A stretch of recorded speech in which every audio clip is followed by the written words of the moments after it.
And Yachter, the chiropractor, and I am here to deliver news, views, and weekly updates. And all the content that we'll be discussing today can be found in my private Facebook group, My Family, My Mission. I'm going to be covering several topics, very important topics. And again, the reason we do these segments each week is to bring you the most current health topics so you can stay on top of what's pertinent to your health, to your family's health, and understand what's out there on the healthcare horizon. So I'm going to go ahead and back to last week where we did the GI Masterclass.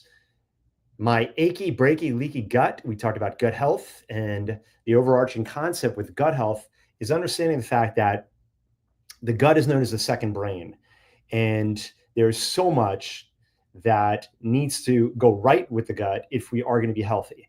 Our health and well-being, our energy, our physical and mental health and stamina and well-being is directly tied to our gut health. We talked about that, and the overarching concept is that many people do not link their health issues to to gut issues. So if you have constipation, you have bloating, you have cramps in your stomach, you have reflux, all these different things are very clear signs that there's a gut issue or a GI issue. But many times people don't link things like joint problems, high blood pressure, foggy brain, depression, and even things like Parkinson's or Alzheimer's. Who in the world would link that to a gut problem? But in fact, there's plenty of research showing that that could be the case. There could be a link there. In fact, a lot of medically, scientifically published data is showing a direct correlation with those diseases and your gut health. So you name it, you name the health condition, it can go back to the state and the health of your gut. So the main thing that we discussed at the master class is not just about the gut in general, but how do you know what the health of your gut looks like? How do you understand what's going on? How do you know if it's linked to other things that are being created in your body, symptomatology and whatnot? The GI-MAP is the gold standard in medicine. It is PCR testing, genetic mapping of the gut. It can tell you what's going on, what's living there, what should be proliferating and growing, what shouldn't be there. It looks at viruses, bacteria. It looks at the microbiome. It looks at the viome, the viral picture of your gut. It literally genetically maps the landscaping of your gut. Looks at commensal bacteria, which should be living in the gut. It looks at opportunistic bacteria, things that should be there but should not be there in large amounts. Viruses, bacteria, parasites, protozoan, worms, the state of the health of your gallbladder, your liver, your pancreas, your digestive enzymes. Are there inflammatory issues going inside of the gut? It's the most valuable GI test that you can get, and it's the state-of-the-art technology for looking at the microbiome, what's going on inside of the gut. We talked about 90% of all the brain transmitters, or at least serotonin, and 50% of dopamine, the neurotransmitters, the hormones of the brain, they're made, manufactured to the greatest extent in the brain or in the gut, and then sent to the brain or influencing the brain. So much of what's going on in the gut, again, is influencing not just the general health of the body, but impacting the brain. So again, if you really want to understand what's going on in the gut, the picture, if it's related, connected to what's going on with your health, the GI-MAP, you can direct message me, you can text me, you can email me, however you want to communicate, maybe with the office to learn more about that test. And I'll post more about it in our private group. Again, if you're not part of our private group yet, in Facebook, My Family, My Mission, join. There are resources that you will not see here, including the articles I'm going to discuss right now that are posted in our group. If you want to get access to the articles that I mentioned during this segment, join My Family, My Mission, and you can access those articles there. So I'm going to go ahead and jump into the articles, the most important things you want to know about that impact our health, the health of our family members. One last mention I wanted to make about the master classes, Brain Masterclass, Fixing Your Broken Brain, coming up July 15th, 6:30 p.m. right here. You don't have to be a patient. You can come, join us, attend. We do it right here in the office. We have seating capacity for up to 80 people in the office. It's going to be a phenomenal masterclass all about brain health, Alzheimer's, Parkinson's. There's over 100 different types of brain diseases, and most of them, including Alzheimer's and Parkinson's, start 30, 40 years before the first symptom can be seen or before a neurologist can diagnose you with one of those diseases. So again, you really want to make sure that you're doing a great job stewarding the health of your body, your brain primarily, years before you're given a diagnosis of a brain disease. So make sure you attend. So the first article I'm going to talk about, and it's an important one. Now, there's a lot of fear out there. Granted, I've been doing what I do as a chiropractor for almost 30 years. I do a combination of hands-on manual adjusting, traditional type of chiropractic care, along with instrument adjusting. And I should show you some of that over here. We have these different instruments that we do, an arthro-stim, and many other ways that we can adjust the spine, either low force instrument, heavier force, if you want to call it that, manual adjusting. From what I've added up and the math that I've done, close to 3 million adjustments. And that's a lot. But what the article that I want to bring up talks about, this article talks about like locked neck and people having bad experiences at chiropractic offices. In fact, getting severely hurt. There's one thing about a stroke. There's an article about someone having this horrific thing happen to them where they were paralyzed or something like that. And I want to bring this up. Most chiropractors don't, but I want to bring it up to the general public, to the population listening, to my community, to anybody who's tuning in, because most, if not all of us, have heard either stories of this. Many people in the community are scared to have their spine checked or adjusted. Outside of that, there are just a lot of unknowns. Many people don't even know what an adjustment is or looks like or what it does. But nonetheless, this article, just in case you come across it, this is an article going back to 2015, so 10 years ago, where it talks about someone having a very serious injury from getting adjusted. So one of the things I will say about this article is, number one, when you see an article like this pop up, I don't know, I can't speak for this article. I had patients send me this article about this person who got hurt by way of a neck adjustment. And I don't know this person's history. I don't know their medical history. I don't know if it was a coincidence that they were going to have a stroke or some kind of hemorrhage or some kind of bad thing happened to them that day. They just happened to be at the chiropractic office. I don't know. I don't know who wrote the article. I don't know. I don't know what's really what was going on with this case. Is it possible that something can go wrong with an adjustment? Certainly it is. There's always a possibility. You can't deny anything can happen at any time to anyone doing any activity.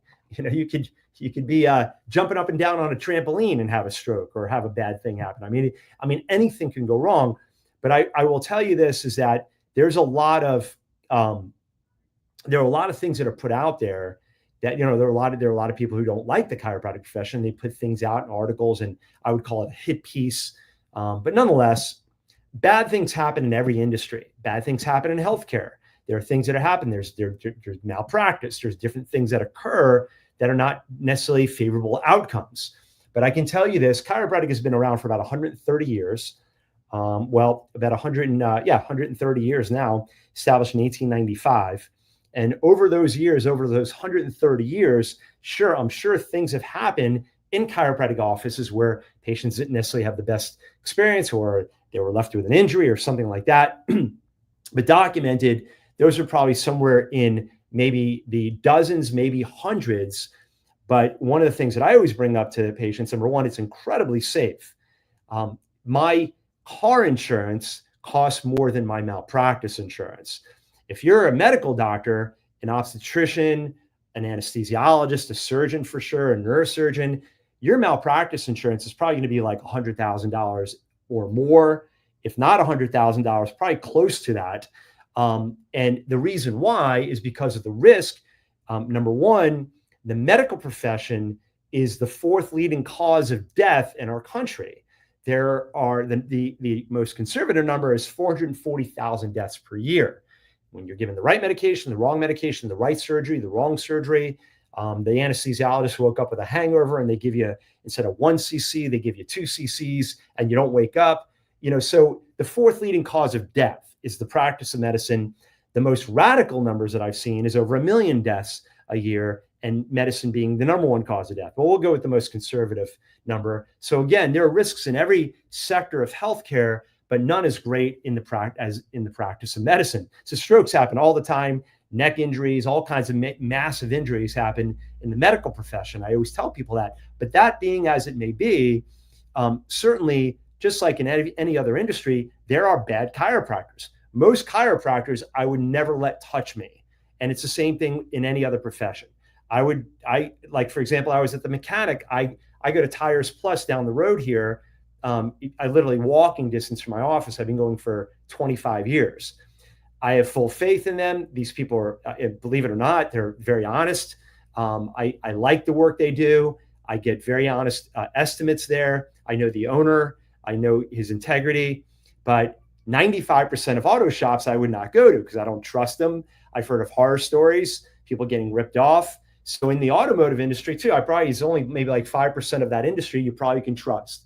And, the others, many of them at least, when you get done, with an alignment or a wheel balancing or new tires, there's a good chance as you're driving down the highway, the wheels are going to come off the bus. So again, the thing to understand about this article is many of you will come across these, what I call hit pieces for the most part, of really showing showing chiropractic in a very, very negative way, in a negative light. You have to understand that, number one, who knows where these stories come from? Are they possible? Yes, but you really have to kind of make sure that you're questioning them and looking at them through the right lens. I can tell you one thing that I would say my slant on it is that most of these things would go wrong. The easiest way for something to go wrong in a chiropractic office, in my estimation, not only my opinion, but I consider a clinical fact, if you don't have x-rays. Most chiropractors do not take x-rays of your spine. My personal clinical opinion, I truly think it's dangerous because if I go to adjust somebody and I don't know what their spine looks like, I don't have diagnostics and scans and different types of imaging. If I don't know what I'm adjusting, can I cause harm to that person? Of course I can. And I think that's a very negative thing. And certainly in my clinical estimation, really sets up a very high level of liability for the patient, for them getting injured, and also a chiropractor. Okay, so we'll move on. I've got several articles I want to cover here. And one of them is, you'll see it posted if you go to my Facebook group and you want to download this article. Its title is Shocking 22-Year Study Finds High LDL Cholesterol Could Lower Your Risk of Death. And it's the exact opposite of what your doctor tells you, is you don't want to have high LDL, low density lipoprotein, bad cholesterol. You want to bring it down. You want to go on medication, if it's over 100. And so for years, mainstream medical advice has emphasized lowering your LDL cholesterol to reduce your risk of having a heart attack or stroke. However, a recent 22-year follow-up study challenges this notion, suggesting that low LDL cholesterol might increase your risk of death from stroke or heart attack.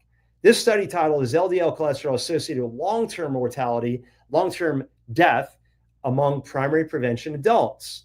published in March of 2024, analyzed 177,000 individuals within a large healthcare system outside of Pennsylvania. The key findings of the study. The study's most surprising result was that lower LDL cholesterol levels were linked to higher death rates. And so the analysis revealed that individuals with LDL cholesterol levels between 160 and 190.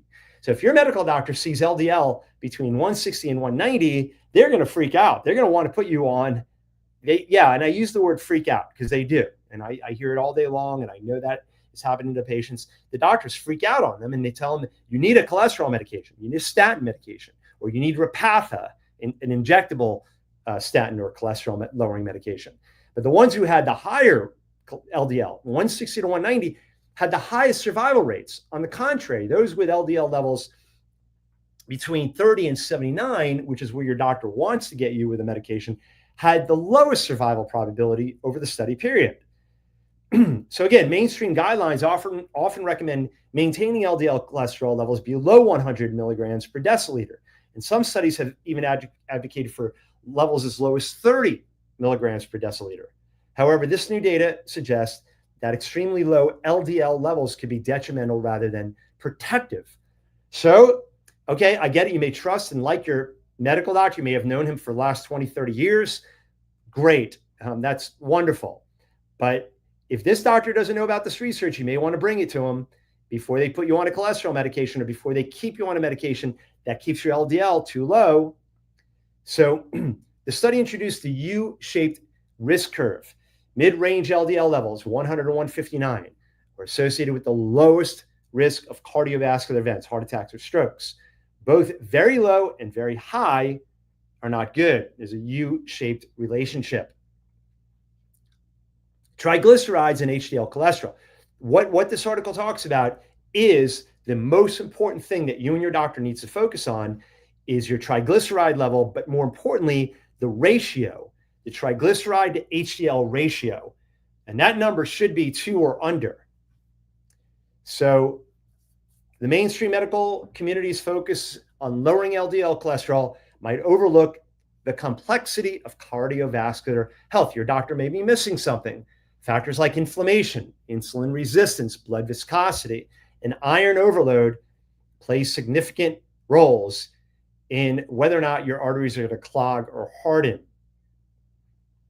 In fact, a recent study from Japan found that patients with low cholesterol levels at the time of a heart attack had worse long-term outcomes than those with high levels.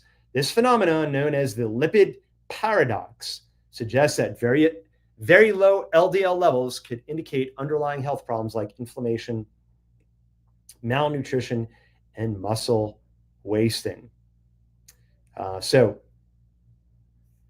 Interestingly, a related study that tracked individuals aged 60 to 100 found that those with higher LDL cholesterol levels, the ones that were in the 160s, which again, if you are, your doctor will put you on a cholesterol lowering medication, had a greater chance of becoming centenarians.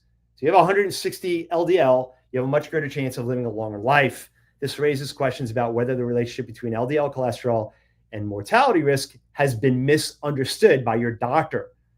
So again, you want your doctor to have a conversation with you about the following ratios: total cholesterol over HDL, triglyceride to HDL ratio. You want to talk to them about diet, exercise, smoking status, C-reactive protein, inflammatory markers. Aggressively lowering your LDL cholesterol with medications like statins might not be beneficial for everyone. In fact, for patients without diabetes or other significant risk factors, maintaining LDL levels between 100 and 189 might be optimal for longevity. All right, so is your doctor making a mistake by putting you on a cholesterol medication? You lower your LDL cholesterol? This article says yes. So that's an important article. If you want the article, it's posted in My Family, My Mission, my personal private Facebook group. Go there, My Family, My Mission. Here is another post. Kraft Heinz to remove synthetic dyes from U.S. products amid Make America Healthy Again. Maha pressuring Kraft Heinz to remove synthetic dyes from their products. So instead, the company plans to replace them with natural alternatives, but that will alter the bright rainbow of colors shoppers have grown to love.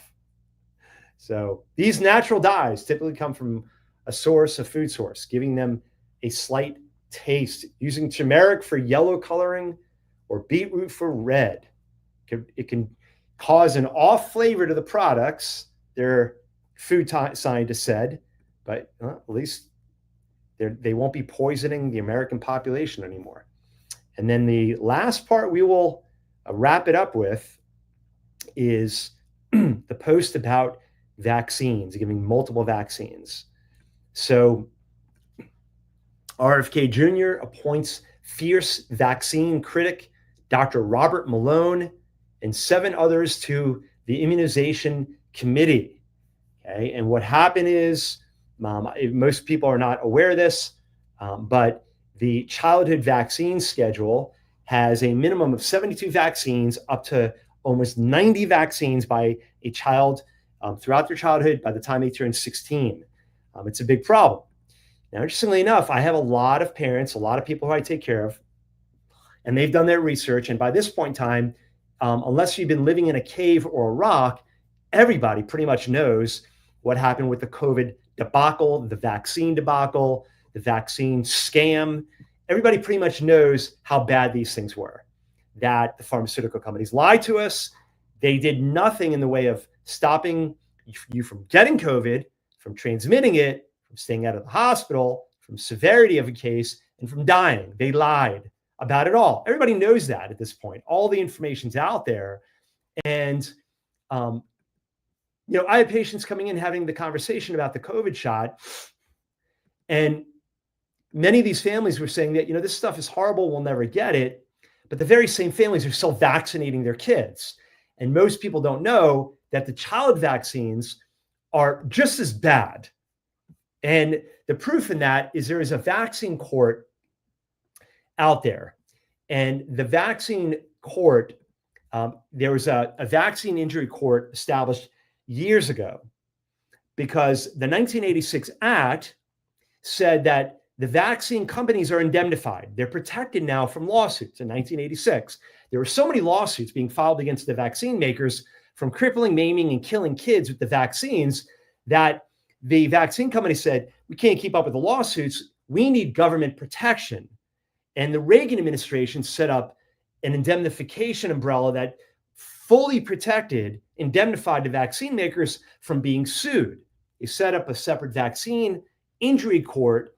And since 1986, there's been close to $4 billion of taxpayer money paid out to the families, the thousands of families who have filed for help for their children being vaccine injured or killed, or they developed autism. This is all on record.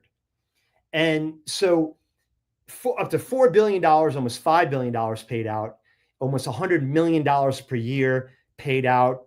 There's never been any double-blind placebo vaccine safety studies ever done since 1986 on any vaccines. Double-blind placebo safety studies, more than even a day or two or a week or two. And not only that, worst of all, there's never been any comparison between kids who've gotten vaccines and kids who've not gotten vaccines and their health status as the years have gone on. There's never been any testing like that, or any reports and any studies. Now, in fact, there are doctors who are releasing data showing unvaccinated kids being way healthier, my 3 being included in that. My kids have never been vaccinated, nor will they ever. And I did that as a well-educated decision.